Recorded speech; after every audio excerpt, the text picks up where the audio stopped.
فرشتوں کو اللہ تعالیٰ نے قرآن مجید سننے کی صلاحیت دی، پڑھنے کی صلاحیت نہیں دی۔ فرشتوں میں سے صرف حضرت جبرائیل علیہ السلام کو اللہ تعالیٰ نے پڑھنے کا استثناء عطا فرمایا، اور انہوں نے نبی علیہ السلام کے ساتھ قرآن مجید کا دورہ فرمایا۔ باقی فرشتے نہیں پڑھ سکتے۔ اب جو کام انسان خود نہ کر سکتا ہو، کوئی دوسرا کر رہا ہو تو تعجب سے انسان دیکھتا ہے۔ جب کوئی قرآن پڑھتا ہے تو فرشتے وہاں بھاگے آتے ہیں، اکٹھے ہو جاتے ہیں، ایک، دوسرا، تیسرا، چوتھا۔ آپ یوں سمجھیں کہ فرض کرو یہاں قاری عبدالباسط عبدالصمد قرآن مجید پڑھ رہے ہیں، اب جو لوگ بھی سنیں گے نا وہ سب اکٹھے ہونے شروع ہو جائیں گے اور ایک بڑا مجمع لگ جائے گا۔ بالکل اسی طرح جب کوئی بھی قرآن مجید پڑھتا ہے، مرد ہو یا عورت ہو، تو فرشتے اکٹھے ہونے شروع ہو جاتے ہیں، حتیٰ کہ فرشتوں کا اس بندے کے سر سے لے کے آسمان تک ایک مجمع لگ جاتا ہے، اور وہ فرشتے اس بندے سے محبت کرتے ہیں۔ حدیث مبارکہ میں ہے کہ ان کو اس کا پڑھنا اتنا اچھا لگتا ہے کہ فرشتہ اس قاری کے لبوں پر آ کر اپنے لب رگا دیتا ہے، یعنی اس کے لبوں کو بوسہ دیتا ہے۔ قرآن مجید کا پڑھنا ان فرشتوں کے نزدیک اتنا اعلیٰ عمل ہے، اور اللہ تعالیٰ اس بندے کے قرآن مجید کا جواب بھی دیتے ہیں۔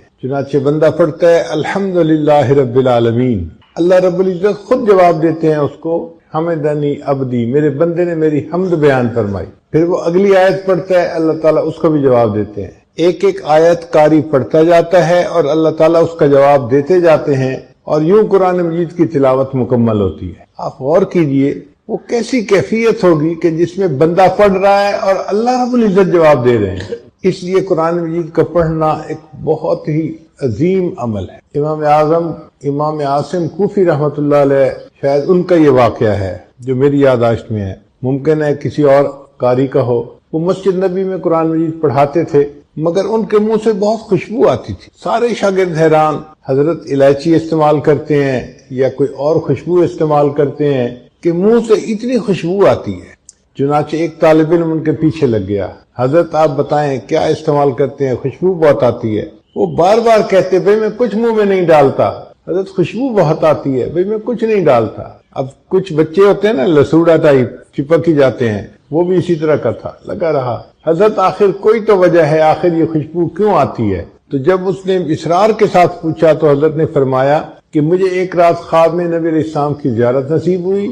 اللہ کے حبیب صلی اللہ علیہ وسلم نے فرمایا کہ عاصم، تم میری مسجد میں قرآن پڑھانے میں مشغول رہتے ہو، لاؤ میں تمہارے لبوں کو بوسہ دوں۔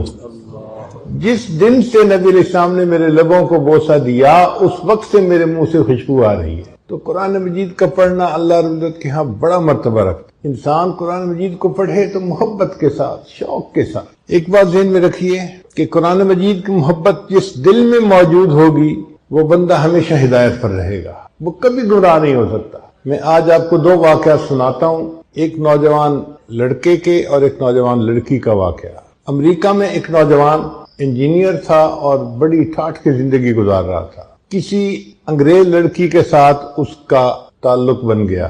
اب وہ لڑکی اتنی حور پری قسم کی چیز تھی کہ لڑکا چاہتا تھا کہ بس کچھ بھی ہو میری اس سے شادی ہو جائے۔ لڑکی نے کہا کہ میرے والدین عیسائی ہیں، مجھے ان سے بات کرنی پڑے گی۔ جب اس نے اپنے والدین سے بات کی کہ یہ لڑکا شادی کا خواہش مند ہے تو ماں باپ نے کہا کہ ہاں ہم کچھ شرائط پر شادی کرنے کے لیے تیار ہیں۔ پہلی شرط یہ کہ یہ لڑکا اپنے ماں باپ کو چھوڑ دے، مسلمان دوستوں کو چھوڑ دے اور ہمارے معاشرے میں آ کر ہمارے ساتھ رہے، جو کچھ ہم کھائیں پیئیں یہ بھی کھائے پیئے، اور ہفتے میں ایک دن ہمارے ساتھ عبادت خانے میں جائے، گرجا میں جائے۔ اگر یہ ان تمام شرائط کو منظور کرتا ہے تو ہم شادی کے لیے تیار ہیں۔ وہ لڑکا اس لڑکی کے محبت میں اتنا اندھا ہو گیا تھا کہ اس نے تمام شرائط مان لی، اپنا گھر چھوڑ دیا، اپنے دوست چھوڑ دیے، کافروں کے محلے میں جا کے اس نے گھر لے لیا اور اس لڑکی کے ساتھ اس نے شادی کر لی۔ وہ آدمی کہتا ہے کہ میں بس اپنی شہوات کو پورا کرنے میں لگا ہوا تھا، نہ میں نماز پڑھتا تھا نہ کچھ اور کرتا تھا، صرف ایک کام تھا میرے اندر کہ میرے گھر کا جو دروازہ تھا اس کے سامنے دیوار کے اوپر کچھ الماری بنی ہوئی تھی، اس میں کتابیں رکھی ہوئی تھی، اور ان کتابوں میں ایک اللہ کا قرآن بھی رکھا ہوا تھا۔ میں گھر میں آتے جاتے اس کے اوپر نظر ڈالتا اور اپنے دل میں اپنے آپ کو ملامت کرتا کہ تو نفس کا پجاری ہے، نفس کا بندہ ہے، تو نے اپنے نفس کی خاطر سب کو چھوڑ دیا، لیکن یہ قرآن میرے اللہ کا کلام ہے، میں اس قرآن مجید پر محبت کی نظر ڈالتا تھا، صرف محبت کی نظر، پڑھتا نہیں تھا، آتے جاتے محبت سے دیکھتا تھا بس۔ کئی سال اسی طرح گزر گئے۔ ایک دن میں دفتر سے واپس آیا تو میں نے دیکھا کہ اس جگہ پر قرآن مجید نہیں پڑھا ہوا، تو میں نے اپنی وائف سے پوچھا کہ یہاں ایک سبز رنگ کی کتاب تھی، اس کا کیا بنا؟ اس نے کہا میں نے کتابوں کی صفائی کی، جن کتابوں کو نہ آپ پڑھتے ہیں نہ میں پڑھتی ہوں، میں نے ان کتابوں کو نکال کے باہر ردی کے ٹوکرے میں پھینک دیا ہے۔ وہ کہتے ہیں کہ جب میں نے سنا کہ اللہ کے قرآن کو ٹریش کین میں اس نے پھینک دیا تو میں فوراً بھاگا اور میں نے ٹریش کین کو اٹھایا اور میں نے اس کو چوما کہ بے ادبی ہو گئی۔ وہ مجھے دیکھ رہی تھی۔ اس نے کہا کہ تجھے کیا ہوا، کیا ہو گیا، کیوں جذباتی ہو رہا ہے؟ میں نے کہا تجھے نہیں پتا یہ قرآن ہے، اللہ کا کلام ہے۔ اس نے کہا اچھا ابھی بھی تمہارے اندر اسلام کی کوئی رمق باقی ہے؟ میں جاتی ہوں، میں ابھی اپنے ماں باپ کو بتا کے آتی ہوں۔ چنانچہ وہ لڑکی تو اپنے ماں باپ کو بتانے چلی گئی اور یہ لڑکا اسی وقت قریبی مسجد میں آ کے اپنے اللہ کو منانے آ گیا۔ قرآن مجید پر محبت کی نظر ڈالنے کی وجہ سے اللہ نے اس کے ایمان کی حفاظت فرما لی۔ پھر اس نے توبہ کی، اس لڑکی کو طلاق دی اور کسی مسلمان لڑکی سے شادی کی اور بقیہ زندگی اس نے نیکی کے اوپر گزاری۔ تو قرآن مجید کی محبت اگر دل میں ہے اور ایک بندہ کچھ بھی اور عمل نہیں کرتا، صرف محبت کی نظر قرآن پہ ڈالتا ہے، یہ محبت کی نظر ڈالنا بھی اس کے لیے ہدایت کا سبب بن جاتا۔ ایک ہندو لڑکی کا واقعہ ہے، چھوٹی بچی تھی 3-4 سال کی، وہ اپنی ایک کلاس فیلو کے گھر کھیلنے جاتی تھی، جیسے چھوٹے بچے ایک دوسرے کے گھر کھیلنے چلے جاتے ہیں۔ جس بچی کے گھر کھیلنے جاتی تھی وہ مسلمان تھی اور اس کی والدہ اپنے گھر میں بچیوں کو قرآن پڑھاتی تھی۔ چنانچہ اس کی کلاس فیلو لڑکی کچھ دیر کھیلتی اور پھر اس کی والدہ اس کو قرآن پاک پڑھنے کے لیے بلا لیتی۔ اس کا دل چاہتا کہ میں ابھی گھر نہ جاؤں تو یہ اس کے ساتھ قرآن پاک پڑھنے بیٹھ جاتی۔ ہندو لڑکی ہے، ہندو گھرانے کی، اس نے ابتدائی قاعدہ بھی پڑھ لیا، پھر باقاعدہ قرآن مجید اپنی کلاس فیلو کے ساتھ پڑھنا شروع کر دیا۔ ماں باپ کو کچھ خبر نہیں۔ جب مسلمان لڑکی نے ناظرہ قرآن پاک پڑھنا مکمل کیا تو اس نے بھی مکمل پڑھ لیا۔ پھر ایک وقت آیا کہ یہ بچی جوان ہو گئی۔ ماں باپ نے اس لڑکی کی شادی ہندوؤں میں ایک ایسے نوجوان سے کی جو بہت متشدد ہندو تھا، بہت متشدد تھا، وہ مسلمانوں کا نام سننا ہی پسند نہیں کرتا تھا۔ اب یہ لڑکی کی شادی ہونے لگی تو وہ اپنی دوست کی والدہ کو آ کر بتانے لگی کہ میں نے آپ سے قرآن مجید تو پڑھنا سیکھ لیا اور میں نے اپنے دل میں کلمہ بھی پڑھ لیا ہے، ماں باپ کو نہیں بتا سکتی، اگر بتاؤں گی تو بس اسی وقت مجھے وہ قتل کر دیں گے، اور اب میری جس سے شادی ہو رہی ہے وہ بھی ہندو ہے اور متشدد ہے، میں کیا کروں؟ اس کی استانی نے اس کو تسلی دلائی کہ تجھے قرآن مجید سے محبت ہے، اللہ تعالیٰ تیرے ایمان کو ضائع ہونے سے بچائیں گے۔ چنانچہ اس استانی نے اس کے لیے شادی کا تحفہ تیار کیا اور اس کے بالکل نیچے قرآن مجید بھی رکھ دیا۔ جب تحفہ دیا تو اس نے اس کی والدہ کو کہا، لڑکی کی والدہ کو، کہ اس کی پیکنگ ہم نے بہت خوبصورت کروائی ہے، ہمارا دل چاہتا ہے کہ یہ بچی اس پیکنگ کو یہاں نہ کھولے، اپنے سسرال میں جا کے کھولے۔ تو ماں باپ نے بات کو مان لیا۔ چنانچہ اس طرح جب وہ لڑکی رخصت ہو کر اپنے سسرال میں پہنچی تو قرآن مجید کا ایک نسخہ بھی اس کے ساتھ اس کے گھر میں پہنچ گیا۔ لڑکی نے وہاں جا کے اس کو اپنے کہیں سامان میں چھپا دیا۔ اب اس کا خاوند جب دفتر چلا جاتا اور وہ گھر پہ اکیلی ہوتی تو وہ قرآن مجید کو نکال کے روزانہ پڑھتی تھی اور خاوند کے آنے سے پہلے پھر چھپا دیتی تھی۔ کئی سال اس نے اسی طرح گزار دیے، حتیٰ کہ وہ حاملہ ہو گئی۔ اب وہ سوچتی میں نے اپنے ایمان کو چھپایا ہوا ہے، خاوند گھر پہ نہیں ہوتا تو میں قرآن مجید پڑھ لیتی ہوں، اگر میرا بچہ پیدا ہوا تو میرے بچے کا ایمان کا کیا بنے گا؟ اور وہ دعائیں مانگتی کہ اللہ کوئی ایسی ترتیب بنا کہ میں اپنے بچے کو کلمہ پڑھاؤں اور وہ بھی مسلمان بن جائے۔ کوئی صورت نظر نہیں آتی تھی۔ اللہ کی شان دیکھیں، ایک دن اس کے خاوند نے ہاسپٹل میں ٹیسٹ کروائے تو کینسر ڈائیگنوز ہو گیا کہ جس بندے کو کینسر ہے۔ خاوند بڑا پریشان گھر آیا، اپنی بیوی کو دیکھ کے رو رہا ہے۔ بیوی نے پوچھا رو کیوں رہے ہو؟ اس نے کہا تو اتنی خوبصورت ہے، اتنی وفادار، اتنی محبت کرنے والی ہے، اور تیرا میرا ساتھ اب چند دن کا ہے، میں بس اب مرنے کے قریب ہوں۔ ڈاکٹر نے مجھے لا علاج قرار دے دیا ہے، کینسر اتنا پھیل گیا ہے کہ وہ کہتے ہیں کہ بس تو 1 مہینہ بھی زندہ نہیں رہے گا۔ اس بیوی نے کہا کہ نہیں آپ پریشان نہ ہو، میرے پاس اس کی ایک دوا ہے، وہ میں کرتی ہوں، مجھے امید ہے آپ صحت یاب ہو جائیں گے۔ تو خاوند نے وعدہ کر لیا کہ اگر میں صحت یاب ہو گیا تو جو تم کہو گے میں وہ کام کر دوں گا، میں پوری کر دوں گا تمہاری خواہش۔ اس لڑکی نے سورہ فاتحہ پڑھ کے اس کو دم کرنا شروع کر دیا، کیونکہ اس نے اپنی استانی کو دیکھا تھا، وہ بیمار بچوں کو سورہ فاتحہ پڑھ کے دم کیا کرتی تھی۔ خاوند پوچھتا تم یہ کیا کر رہی ہو؟ وہ کہتی کہ میں تمہارا علاج کر رہی ہوں، تمہارا میرا وعدہ ہے اگر تم صحت مند ہو گئے تو بس میری بات کو مانو گے۔ تو خاوند نے اس سے مزید پوچھنا چھوڑ دیا کہ تم کیا کرتی ہو کیا نہیں کرتی۔ اللہ کی شان، 1 مہینہ وہ لڑکی اس کو سورہ فاتحہ پڑھ کے دم کرتی رہی۔ پھر مہینے کے بعد جب ٹیسٹ کروائے تو ڈاکٹر نے کہا کہ آپ کو تو کبھی زندگی میں کینسر کا نشان تک نہیں تھا، اللہ نے اس کو صحت عطا فرما دی۔ اب جب رپورٹیں بالکل کلیئر آ گئیں، خاوند نے بیوی کو کہا کہ میں اپنا وعدہ پورا کرتا ہوں، بتاؤ کیا کہتی ہو؟ اس نے کہا کہ آپ کلمہ پڑھو، مسلمان ہو جاؤ۔ انہوں نے پوچھا تم یہ بات کیوں کر رہی ہو؟ پھر لڑکی نے اپنی پوری سٹوری سنائی کہ میں اپنی کلاس فیلو کی وجہ سے مسلمان عورت کے گھر میں جاتی تھی اور میں نے وہاں سے قاعدہ پڑھا، قرآن پاک پڑھنا سیکھا اور میں دل میں مسلمان ہو گئی تھی، اور جب آپ دفتر چلے جاتے تھے تو میں پیچھے قرآن پاک کی تلاوت کرتی تھی اور میں دعا کرتی تھی کہ اللہ کرے کہ آپ بھی مسلمان ہو جائیں اور میری ہونے والی اولاد بھی مسلمان ہو۔ اب آپ میری بات کو مانیں، آپ نے وعدہ کیا ہوا ہے۔ اللہ کی شان کہ اس نوجوان نے کلمہ پڑھا، وہ بھی مسلمان ہو گیا۔ پھر اس عورت کے ہاں بیٹا ہوا، اس نے اپنے بیٹے کو بھی کلمہ سکھایا۔ اب یہ میاں بیوی اور بیٹا سب مسلمان کلمہ پڑھنے والے۔ ان کو ڈر یہ تھا کہ ہم اگر اظہار کر دیں گے تو ہمارے برادری والے ہمیں زندہ نہیں چھوڑیں گے۔ خاوند نے کہا فکر نہ کرو، میں اس کا بندوبست کرتا ہوں۔ اس نے اپنی جاب کے لیے سعودی عرب اپلائی کیا اور اللہ نے اس کو ایک اچھی جاب عطا فرما دی۔ چنانچہ یہ اپنی بیوی اور بچے کو لے کے سعودی عرب چلا گیا اور باقی زندگی اس نے سعودی عرب میں مسلمان بن کے گزاری۔ یہ قرآن مجید کی تلاوت بھی کرتا تھا اور وہاں 5 وقت کی نمازیں بھی پڑھتا تھا۔ قرآن مجید کی محبت نے اس لڑکی کے ایمان کو بچا لیا۔ قرآن مجید کہف ہے، جیسے اصحاب کہف کے ایمان کو اللہ نے کہف کے اندر محفوظ فرما لیا تھا، قرآن مجید بھی کہف ہے، جو اس سے محبت کرے گا اس کا ایمان محفوظ رہے گا۔ چنانچہ قرآن مجید کی باقاعدہ تلاوت کرنا، اس کا درس سننا، ترجمہ پڑھنا، اس کو یاد کرنا، یہ سارا کا سارا ایسا عمل ہے کہ جس سے اللہ تعالیٰ بندے کے ایمان کی حفاظت فرماتے ہیں۔ یہ کتاب ہدایت ہے، بندے کو ہدایت نصیب ہوتی ہے۔ آپ اگر رکشے کو دیکھیں نا تو دیکھتے ہی پتہ چلتا ہے کہ یہ ایک ایسی مشین ہے جو بچوں، عورتوں کو، مردوں کو محلے کے ایک حصے سے لے کے دوسرے حصے تک پہنچا دیتی ہے۔ بس کو دیکھیں تو فوراً خیال آتا ہے یہ مسافروں کو ایک شہر سے لے کے دوسرے شہر تک پہنچا دیتی ہے۔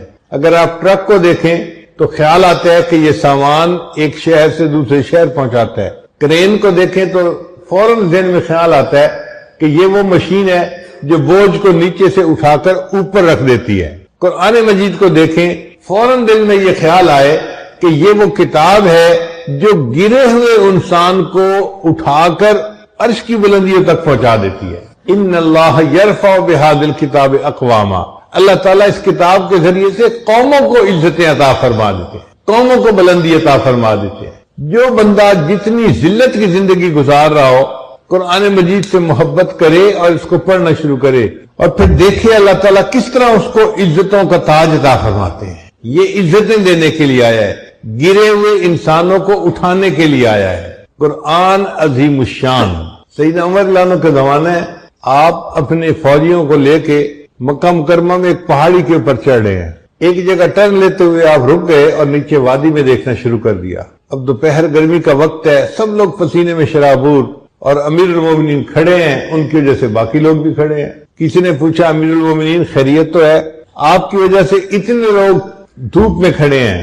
تو عمر رضی اللہ عنہ نے فرمایا کہ ہاں یہ وہ جگہ ہے جہاں میں اپنے کفر کی حالت میں اونٹوں کو چرانے کے لیے آتا تھا اور مجھے اونٹ چرانے نہیں آتے تھے، تو میرا والد خطاب مجھے ڈانٹتا تھا، مارتا تھا، عمر تو بھی کیا زندگی گزارے گا، تجھے تو اونٹ چرانے بھی نہیں آتے۔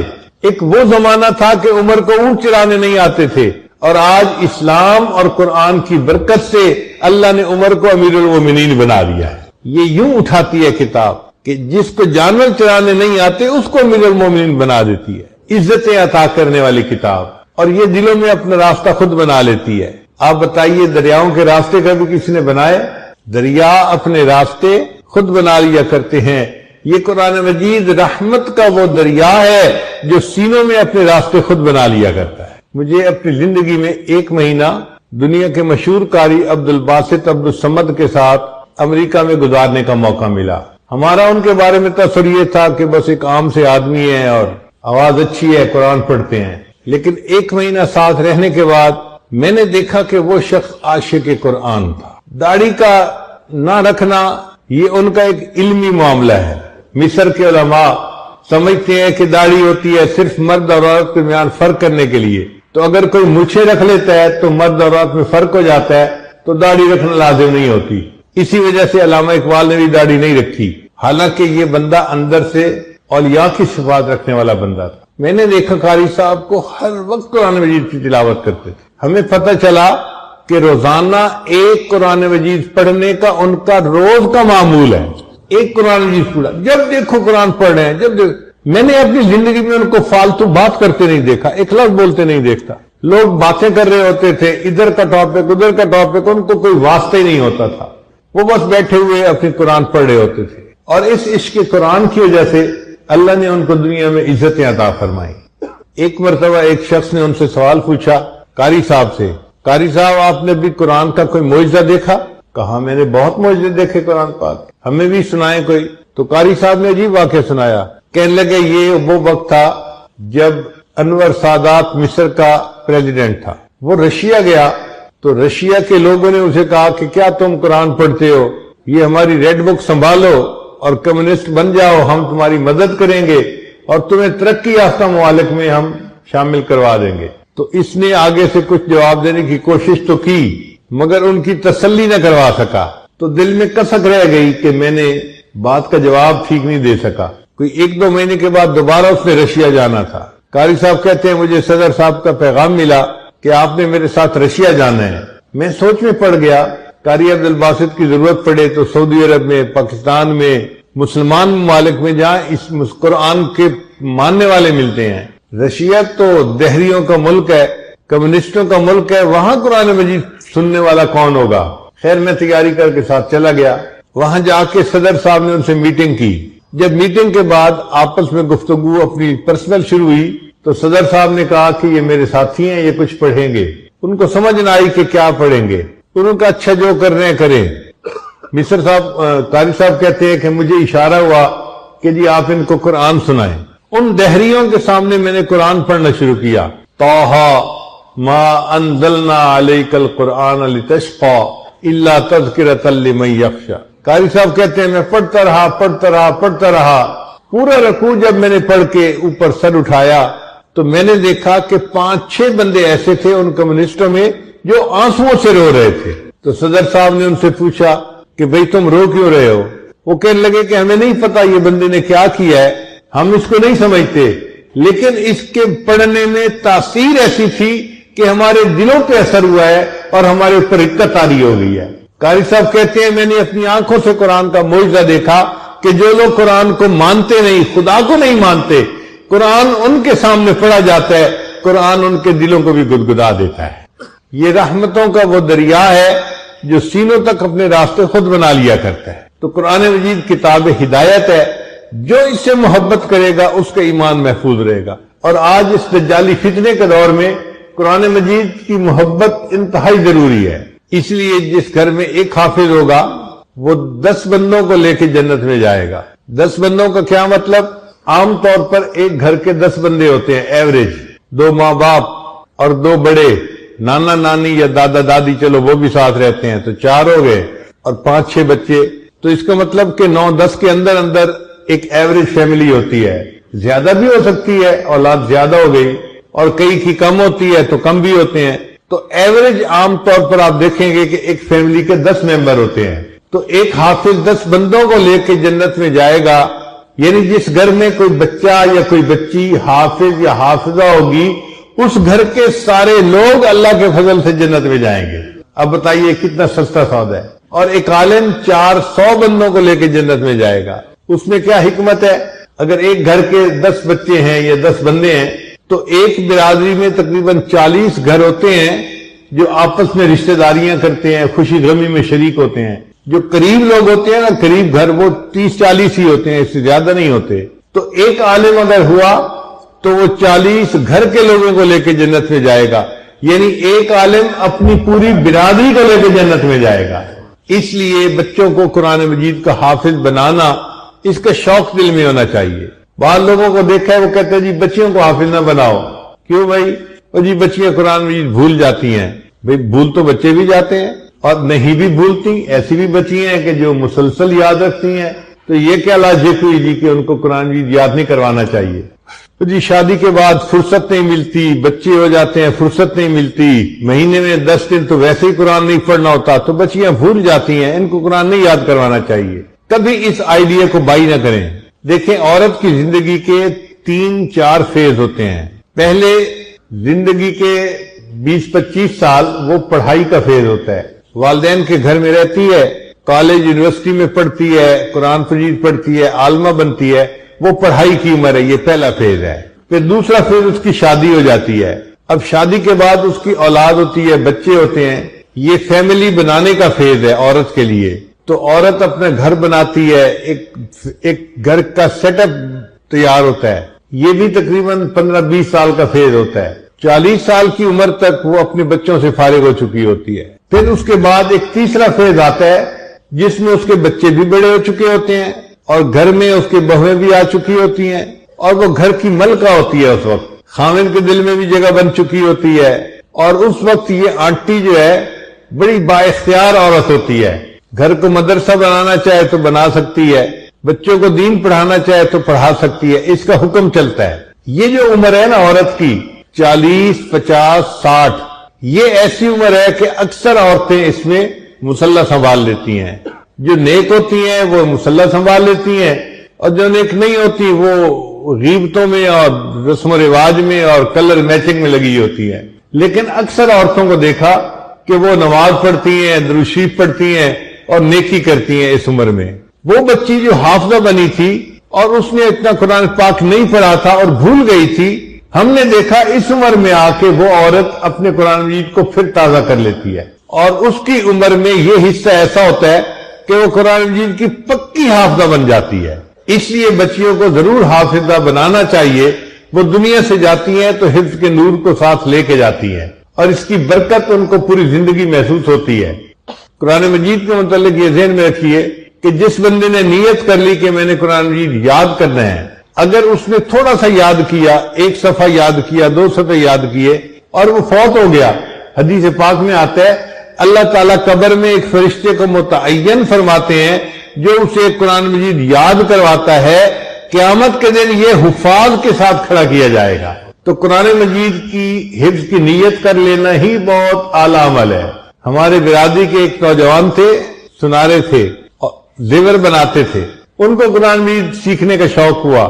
وہ ایک آیت روزانہ یاد کرتے تھے اور پھر سارا دن اسی آیت کو صبح سے لے کے شام تک پڑھتے رہتے تھے. اللہ کی شان دیکھیے، ایک آیت یاد کرتے کرتے انہوں نے قرآن مجید پورا یاد کیا اور پھر زندگی کے 25-30 سال انہوں نے مسلح سنایا. تو دل میں محبت ہو اور انسان کوشش کرے تو آسان ہوتا ہے. قرآن مجید کے ساتھ جڑنے سے اس بندے کو عزتیں ملتی ہیں، اس کی زندگی میں برکتیں آ جاتی ہیں. نبی اسلام نے فرمایا تبرک بالقرآن فإنہ کلام اللہ. قرآن مجید سے برکت حاصل کرو، یہ اللہ کا کلام ہے. تو قرآن مجید کی محبت کو دل میں بڑھائیے اور قرآن مجید کی تلاوت کو اپنے لیے حرز جاں بنا لیجئے. کوئی دن قرآن مجید کے تلاوت کے بغیر نہیں گزرنا چاہیے. اگر ایسی محبت دل میں آ گئی تو ایمان محفوظ رہے گا. اور یہ بھی ذہن میں رکھیے کہ دنیا میں جس کسی کو عزت ملی قرآن مجید کے عشق کی وجہ سے عزت ملی. جس کو بھی عزت ملی قرآن مجید کے عشق کی وجہ سے. آپ دیکھیے اس امت میں سب سے اعلیٰ مقام کس نے پایا؟ سیدنا صدیق اکبر عنہ نے. اور سیدنا صدیق اکبر عنہ قرآن مجید کے عشق میں صحابہ سے آگے نکل گئے تھے. جب عفق کا واقعہ پیش آیا اور نبی علیہ السلام صدیق اکبر عنہ کے گھر گئے تو صدیق اکبر کیا کر رہے تھے؟ قرآن بیٹھے پڑھ رہے تھے. یہ قرآن کی محبت تھی جس نے ان کو انبیاء کے بعد مخلوق میں سب سے زیادہ افضل مقام عطا فرما دیا. باقی خلفائے راشدین کی زندگیوں میں دیکھیے آپ کو قرآن مجید کا عشق نظر آئے گا ان کی زندگیوں میں. سیدنا عثمان غنی تو خیر بہت بڑے عاشق قرآن تھے. فرمایا کرتے تھے لو طہرت قلوبکم ما شبعتم من کلام ربکم، اگر تمہارے دل پاک صاف ہوتے تو یہ قرآن مجید پڑھنے سے